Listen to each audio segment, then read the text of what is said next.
Hello అండి. ఇవాళ మా లంచ్ స్పెషల్ ఏంటో తెలుసా? గోరుచిక్కుడుకాయ పెసరపప్పు కర్రీ అండి. మీలో చాలామంది గోరుచిక్కుడుకాయ అంటే అసలు ఇష్టం ఉండదు కదా! కానీ ఈ మెథడ్‌లో చేసుకోండి, చాలా నచ్చుతుంది.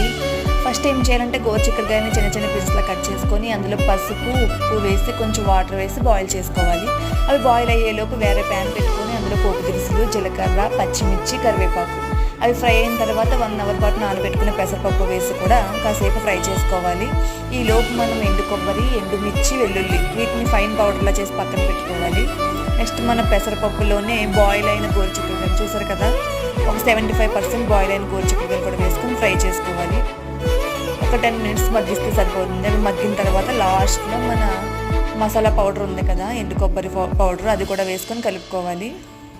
సో ఇదంతా కుక్ అయిన తర్వాత ఒక 10 మినిట్స్ కుక్ చేస్తే సరిపోతుంది. వేడి వేడి అన్నంలో ఈ గోరుచిక్కుడుకాయ పెసరపప్పు కర్రీ వేసుకొని తింటే ఎక్సలెంట్గా ఉంటుంది. మీకు కూడా నచ్చుతుంది. తప్పకుండా ఫాలో అవ్వండి.